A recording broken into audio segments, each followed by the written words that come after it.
We continue now at the top of Daf Ayin Vav Amud Beis in Mesechet Kesubos. This is Kesubos Daf 76b. On the previous Amud, the Gemara was talking about a situation of a machlif para b'chamor. Let's say there's an exchange of a chamor of a donkey and a para of a cow, and so the owner of the chamor, he pulls the para, and then we're not sure whether the chamor died before he pulled the para or whether it died after he pulled the para. So we say that he has to bring the proof if he wants to keep this para. If he wants to say that the kinyan was effective, he has to bring a proof that his chamor was alive at the time that he did the kinyan.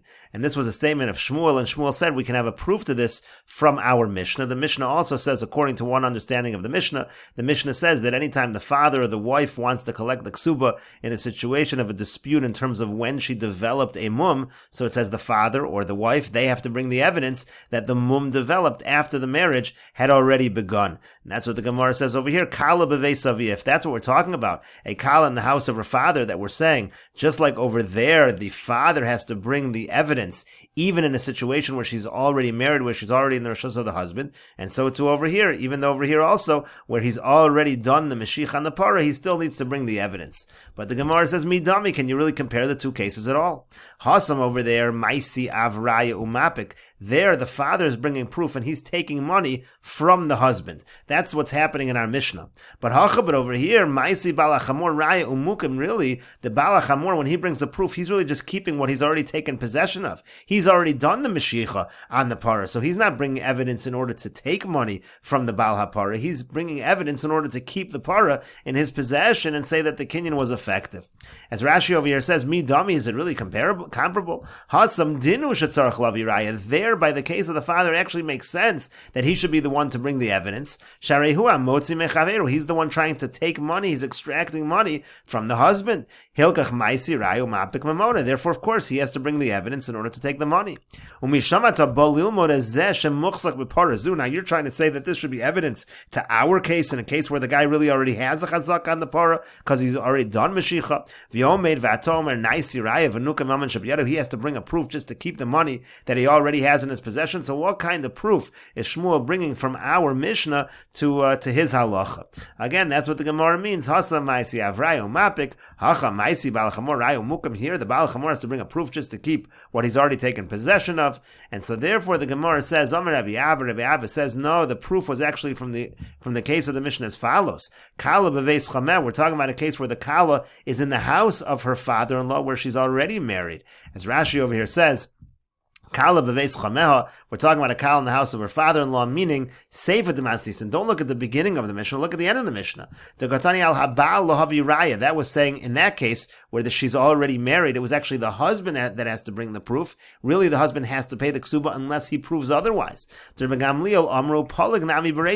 we're following the understanding that was going according to Rabbi Gamliel, and he would say the same thing in the Reish. It doesn't matter where the kala is. It doesn't matter whether she's married or whether it's erusin. It's always the husband that has to bring the proof. Afilu nimtzu b'veis avia, even if she's still in her father's house, it's still the time of the erusin. Telo nolad suffik b'reshusa, where the suffik did not have it in the reshus of the husband. Nami ala baal lahavi raya, the baal always has to bring the proof according to the seif of the Mishnah. Lafkia korach ksubasa, because she has a strength in her ksuba to collect it, and he has to bring proof not to have to pay it. V'raya zu lo lahotzi ela lahachzik. Now this raya that he's bringing, he has to bring evidence in order to keep his own money. It's not in order to take out money from someone else. It's in order to keep his own money. But tzarach lavi, and apparently we see from our Mishnah that you have situations where you have to bring proof in order to keep your money. So too over here, it's a kol shekain where the person is trying to take the para. Now yes, he's taken possession of the para, but it wasn't his para. He's trying to take possession. He made the kinyan, so to speak, but he's taking what is somebody else's, and that's why it would be a proof from our Mishnah that he has to bring, that he's the one that has to bring the evidence. But the Gemara continues, v'akati lo dami, but still it's not similar to the seif of the Mishnah either. Why? Because hasam bal maisi raya, because over there, when the husband is bringing the proof, umara leil chezke da'av, what he's doing is he's ruining the chazaka of the father, talking here about the chazaka that really she was born without blemishes. She has a chazaka of the guf, as we mentioned earlier, and he's ruining that by bringing evidence that no, she had the blemishes from earlier. But over here, bala chamor maisi raya umukim chezke biyada, here when the bala Chamor brings a proof, he's actually establishing something that's already really a chazaka, because the chazaka is that his animal was alive until the last possible moment. So that chazaka, the chazaka of the guf, that's on the Baal HaChamor side as well, so why should he have to bring evidence? As Rashi says, Vakati lo dami hasam dinu sheyitztarich l'raya. It makes sense over there that he has to bring a proof, meaning the husband has to bring a proof. Mishum dechezkas haguf miyafa koachav, because the father does have a certain chazaka. He has the chazaka that her body did not have a blemish. V'yesh lomar hamideinu al cheskasa. We should say that chazaka. We should assume that was the case, that she had no blemish. Hilkach bal maisi raya. So therefore, it's the husband that has to bring the proof. Shad shelo tesares hayubo moralo lai chazak. He has to bring the proof that again it happened. The husband has to say that it happened ad shelo tesares, that it happened beforehand. It happened before the erison, and therefore he's trying to ruin the chazaka with his evidence. But hachigar sinon hacha balachamor maisi raya v'uke chazaka biyade. Here, if you're making the balachamor bring a raya, the chazaka is already on his side. The cheskes haguf. Av cheskes haguf miyafes kochu. He has the cheskes haguf on his side. Shekashatomer hamidas achamor b'shas meshicha al cheskasu akodemis. Because you're saying at the time of the meshicha, was the chamor alive or was it not alive? B'cheskes chayit hamidenu. The chazaka would say that it was alive. Over rishus bala para meis, and therefore it really died in the rishus of the bala para because the kinyan was effective. V'lamata matzricho raya. So if you're going by that, trying to bring a proof from our Mishnah, why should the bala chamor have to bring a raya? And so the Gemara continues. Amar Rav Nachman bar Yitzchak. Rav Nachman bar Yitzchak says, Kala b'vei savia. Really, we are going on the case of the Kala in the house of her father, meaning we're going on the Reisha of the Mishnah, which said that the father is the one that has to bring the evidence. And so we said that's not comparable at all, because in that case he's bringing the evidence in order to lahotzi mammon, in order to extract money, but that's not exactly true. Ula kiddushin, because there is kiddushin money, because if he doesn't bring evidence to his side, then what we're essentially saying is the kiddushin was not a kiddushin, and he'll have to return the money of the kiddushin that the husband gave to his daughter, that the husband gave to the wife. So really, if he doesn't bring evidence, then he's actually going to lose money that's in his possession, and that's what Shmuel is saying. That's similar to the case of machlef para b'chamor. And the Gemara continues, V'lo teima liba de man da'amar kiddushin lav l'tivu and nitnu. Now don't say that this only follows the man da'amar who says that when it comes to kiddushin, it's lav l'tivu and nitnu, meaning to say that when it comes to the money of kiddushin, we don't say that it is given and not assumed to be taken back. Elo afilu l'man da'amar kiddushin l'tivu and nitnu. But even according to the one who says that in general, by kiddushin, once kiddushin is given, it's not going to be given back. Let's say a man is mekadesh a woman, and then the man dies, or the man divorces his wife. So if you say kiddushin l'tivu and nitnu, it means, of course, that money's not going to go back to the husband or the husband's heirs, because once you give money of kiddushin, you give it and it's gone. But even according to that man da'amar, that once kiddushin money is given, it's given and it's gone, hani mili kiddushay vada. That's only true by certain situation of kiddushin. You have a situation where it was for sure a kiddushin, and now we're saying later on something happens, he dies, there's a divorce. That's where we say l'tivu and nitnu, and the money doesn't go back.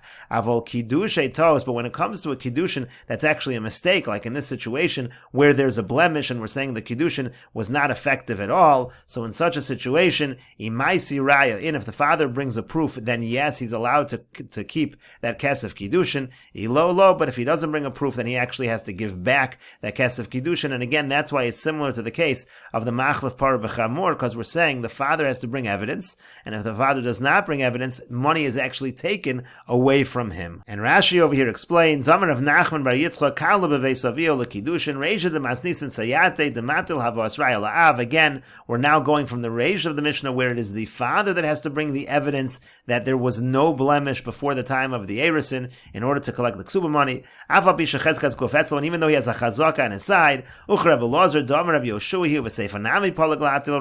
and this is going to be true in both cases, whether there was just an erison, whether they were already married, the father always has to bring the evidence. So even though the suffix didn't happen in his rishus, even though they were already married,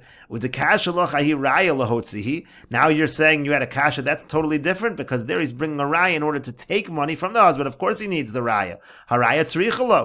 So he needs the raya. Says Rashi, it's not true. He needs to bring a raya, or he loses that kiddushin money that the husband gave the wife. If he doesn't bring his proof, then he has to return the kiddushin money, because it wasn't a kiddushin. Therefore, this raya that he's bringing is even to try to keep possession of that which he already has. And don't say this idea that we're saying that he has to bring a proof to keep the kiddushin money. That's only according to the one who says that there's an idea that kiddushin money can go back. Stam kiddushin lav l'tivu and nitnu, meaning to say stam kiddushin money, it's not something that's going to be lost forever, so to speak. Shemeis hachasan hakidushin chosrin, meaning to say, if the chasan dies, the kedushin goes back, that money. Hilka chacha ki have a kedushin safek ein kocha yafa v'henu tzricha lavi raya v'ach pluksa b'vasher. That would make sense according to that mandamar. Same thing over here. We don't know if this was a real kedushin. That money might have to be returned. And so therefore, but don't say that it's only in that situation. It's even according to the other situation, because by kedushay safek, the money can always go back. And the Gemara continues, Meisvei, we have a question on Shmuel from the following Braisa. Machat shenimtzis ba'ove beisakosos. Let's say you have a needle in an animal in the walls of the stomach of an animal. So the halacha is mitzad echad, if it's only on one side, if this needle is only on one side of the animal's stomach, kashera, so the animal is still considered kosher. It's not considered a treifa. That's not a wound that makes the animal a treifa, that it's going to die within the next 12 months.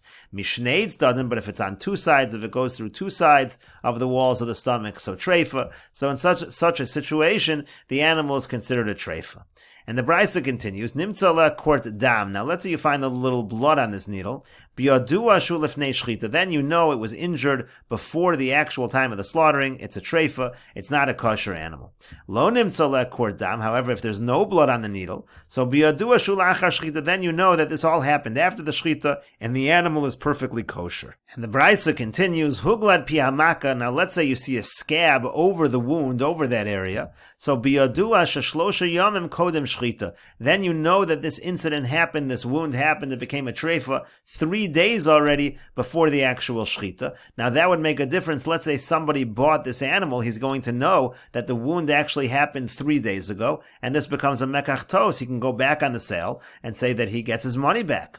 But lo glad piyamaka, but let's say you have a situation where there's no scab over the wound. Now you really have no idea at what point in time the animal became a treifa. So the seller says that it became a treifa when it was already sold, after it was already sold, and the buyer, the butcher, says no, it was a treifa beforehand, it was a mekachtos, I want my money back. Hamotzi mechaver all of haraya. So in such a situation, the one who's trying to collect from the other, that's the one that has to bring the evidence. V'yoyev tabach demein. So therefore, if the butcher already paid money for the animal, the deal was done, now he wants to get his money back. So boy leisuye rayo mapik, he has to bring evidence, he has to bring proof in order to get his money back. Otherwise, the sale is considered final. And so the Gemara now says, let's compare this to Shmuel's case of Hamachlif Para B'Chamor. The case is the Baal HaChamor, he's the one, he did a Mashiach on the Para. He says the Kinyan is final, and there was a suffix in terms of his animal. His Chamor, we don't know if it was dead at the time of the Kinyan and there was no Kinyan, or was it alive at the time of the Kinyan and there was a Kinyan. It's very similar to this case, where again, the seller of the animal, the suffix is taking place within the body of the seller of this animal, and yet in this particular situation, we're saying that it is the person who paid the money, the buyer, that needs to bring the evidence to get his money back, and not the seller, even though in Shmuel's case, it was the Baal HaChamor, because he owned the animal, he's the one that had to bring the evidence. Even though he had possession, he had to bring the evidence to keep possession. And that's exactly what the Gemara asks on Shmuel. V'yamayin, why is this the case? Baal behemo laisi raya. It should be that the owner of the animal, just like the Baal HaChamor had to bring the raya, so too over here the seller should have to bring the raya. V'nukim, and only then should he be allowed to keep his money. And so therefore, why are we saying that the person who already paid the money has to bring proof to get his money back? We should say no. The seller, the owner of the animal, should have to bring evidence in order to keep the money that was given to him, the same as Shmuel said. That's why this Bryce is a question on Shmuel. And so the Gemara answers, well, you have to say this Bryce is B'delo Yoyev Tavcha Demei. This Bryce has to be talking about where actually the Tavach, the butcher, actually didn't pay any money. He didn't pay any money yet. And so therefore, in such a situation, it's actually the seller who is the one that's trying to get the money from the butcher. He happens to be the Baal Behema as well. And so therefore, it would still be consistent with Shmuel. But the Gemara says, my Paska, but the Gemara says, from what do you see? Where do you see in this Bryce that we're talking specifically where the butcher didn't pay? It sounds like even in a situation where the butcher would have paid, if the butcher paid, then he's the one that has to bring a raya. Why do you say it's only talking b'delo yoyev tavcha demei? And so the Gemara says, Ella rather, ki also Rami Bar Yecheskel Amar, when Rami Bar Yecheskel came, he said that really this brisa really is a proof against what Shmuel seemed to say, and so therefore Rami Bar Yecheskel said, Lo tetzaisinu lahani kloli dechayil Yehuda achi mishmei de Shmuel. Don't listen to these rules that my brother Yehuda collected in the name of Shmuel. That's not not really what Shmuel said. Rather, what Shmuel said, Hachi Amar Shmuel, really, this is what Shmuel said, Kol Shenolad Safek B'Reshuso, whoever in whoever's Reshus, in whoever's possession, the Safek came to be, so all of Haraya, he's the one that has to bring the proof. That's actually what Shmuel said. Betana Tuna Kal, and what supports that is our Mishnah, the case of the Kala with the blemish. And Rashi over here explains, Yehuda, my brother, Rav Yehuda v'Rami Shneim b'nei Rav Yecheskel have it. So Rav Yehuda and Rami, they were both the sons of Yecheskel. And he said, here is the real rule from Shmuel, Kol shenolad Safek b'Reshu, so whoever's possession the Safek came to be, al bal hapara lohavi raya, meaning to say that in this case of the exchange, it's actually not the bal hachamor that has to bring the raya, it's actually the bal hapara that has to bring the raya. Shemeis hachamor kodem Mashiach, he's trying to say that there was no kinyan, that the chamor died before the Mashiach. The Baal HaPara has to bring that proof. Hoel v'safek b'reshus onol, because the safek really happened in his reshus. Shelo nimtza chamor meis ad lachar Mashiachas para, meaning the Mashiach was already done, the kinyan was already done as far as we knew at the time that we found out that the chamor was dead, and therefore it actually is the Baal HaPara who has to bring the evidence in this situation, and he has to bring evidence that there was no kinyan. Otherwise, we assume that there was a kinyan, and we assume that the Baal HaChamor really has taken possession of the para. V'tana tuna kala, and what supports this is our Mishnah, the case of the kala. Usvira leila Shmuel, and therefore, according to this understanding, Shmuel holds the kula masnis and chad tanu, that really the Mishnah is not contradictory. It all follows one tana, and as we answered earlier, it really depends where the suffix took place, where the suffix began. It's like Rava answered earlier. V'reisha v'seifa sayata, both the reisha and the seifa support it. Shamisha nimtza simphon Birashuso olav lahavi raya. Whoever, again, wherever you find this situation in his reshus, that's the person that needs to bring the raya wherever the suffix was born.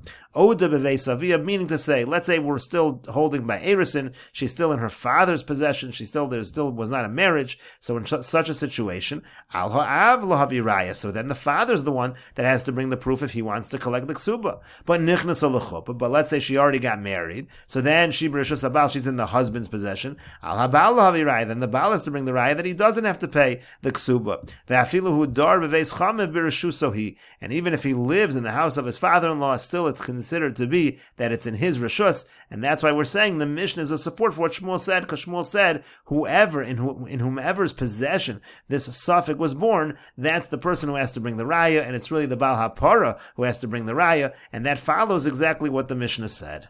And the Gemara continues, according to this understanding of Rami bar Yecheskel, Mesa, we have a question from the Brisa that we just quoted above, Machat shenimtzis bi'ove beis hakosas v'chulo. Again, it talked about the fact that you have this needle that's found in the walls of the stomach. We don't know exactly when the animal became a treifa, and it said that the halacha is hamotzi mechaveiro olav haraya. And so now the Gemara asks, V'idelo yoyev tavach demei. Now let's say it's a situation where the butcher, the person who's buying the animal, didn't give the money yet. So now who's the one that has to bring the proof? So Baal Behema boile suye rayo mapik. So now it's the owner of the animal, the seller, that's going to have to bring the proof in order to get his money. Otherwise, we're going to say that really the sale was not a good sale. And so to that, the Gemara says, well, if the principle is we follow where the suffix was born, so v'yamai, but why is that the case? Sveika b'reshus tavach isyalid. We know that the suffix took place already when it was in the reshus of the butcher, meaning as far as we knew, the sale was already done. Then we find out that there was a possible issue. So why is it that the Baal Behem has to bring the proof? According to the principle of Shmuel, the Tavach should have to bring the proof. And so the Gemara answers, no, that Brisa is the Yoyev Tavach Demei. That Brisa is only talking about a situation where the butcher already paid. He's the one trying to get his money back, and it follows the principle that the suffix was born in his reshus, so he's the one that has to bring the evidence. Gemara says, Umay Pascha. The Gemara asks the same question as before. How do you know that this Brisa is limited to this particular situation where the butcher, the buyer, already paid? And to that, the Gemara does have an answer. Stama de milsa, because in most situations, kama de lo yoav inish zuze, if a person doesn't give money, lo yoav inish chiyusa, the other one's not going to give the animal. The fact that we're talking about a situation where the animal was already given over, it makes it clear, the assumption is that the money was also given over, and therefore it is the buyer, again, that has to give the evidence, because the suffix was born in his reshus. That's how Shmuel understands the Brisa. And the Gemara continues at the two dots. The Mishnah said, "V'chachamim omrim b'amed devarim amurim b'mumen shaveseiser." The Chachamim say, when is all of this true that the husband has a claim? That's if it is a blemish that really can't be seen, that's hidden. So then he has a claim that he got married, he didn't realize she had a mum. But if it's something that's out in the open, he doesn't have that same claim. And the Gemara says, Amar Rav Nachman says, and we'll continue with this discussion in the next video on Daf Ayin Zayin Amud Aleph.